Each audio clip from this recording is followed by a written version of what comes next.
LeBron James just closed out the Houston Rockets in Game 6, and the first thing you need to understand is this: nothing about what he did tonight surprised him. Not one bit. Because for LeBron, the mission has always been exactly the same, no matter what stage of his career he's in, no matter what role he's playing on any given night.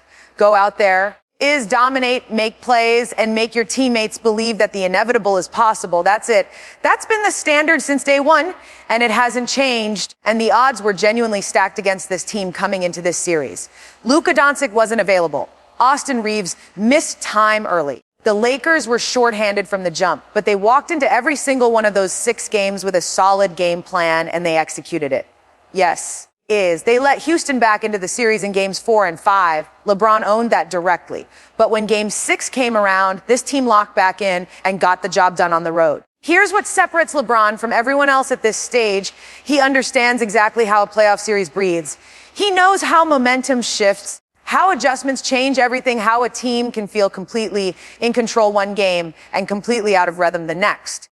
And because he's the most experienced player on this roster, the most experienced player in playoff basketball on this entire team, he makes it his responsibility to pass that knowledge down. He transfers confidence. He walks into the locker room and makes sure his guys understand what's happening and why. So when they step on that floor, they're not guessing. They're playing tonight. His mentality was built on one thing: aggression. Houston had cranked up their physicality in games 4 and 5. And LeBron recognized that most of his teammates hadn't been in a road closeout situation before.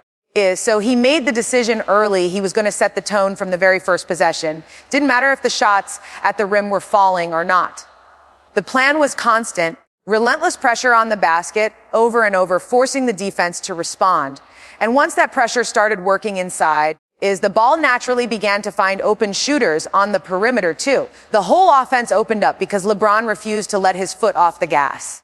The game plan going into this series was built on 2 non-negotiables: protect the basketball against Houston and dominate the defensive boards. LeBron was clear that as the series progressed, this team did an excellent job of both. Were there breakdowns along the way? Absolutely. He called them KYP mistakes. Know your personnel errors. Moments where guys weren't sharp on the details of the scouting report, but the hustle covered for it. The effort was always there, even when the execution wasn't perfect. And that hustle showed up differently depending on the night and depending on the guy, because that's exactly how this Lakers team is built. It was never going to be one player carrying the load every single night. Luke Kennard came out and was exceptional early in the series. Marcus Smart was steady and reliable from game 1 all the way through game 6. The kind of presence you simply cannot put a number on. Deandre Ayton, even in the game 5 loss, was an absolute monster.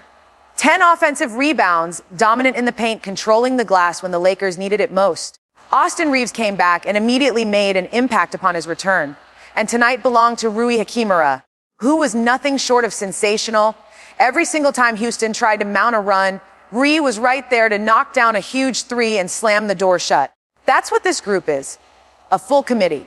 Different hero every night, everyone getting their moment.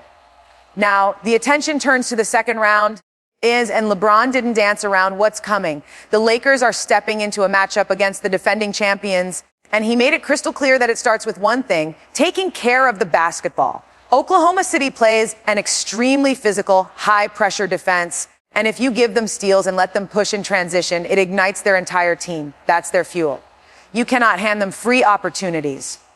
Beyond that, LeBron acknowledged that while Gilgeous-Alexander is the unquestioned leader of that team, a back-to-back MVP candidate, the Thunder are dangerous from top to bottom. It runs through every single starter and extends deep into their bench. They are not a one-man show, and the Lakers know they have to be ready for all of it. The good news, with the roster getting healthy, LeBron said they'll be going into that challenge at full strength. They're ready. As for the days before Tuesday's series opener, LeBron had that figured out too. Complete day off on Saturday, and Sunday, he's getting out on the golf course for a couple of rounds without question. He found out on the bench that the other series went to game 7, which pushed the start date to Tuesday, and his reaction was immediate.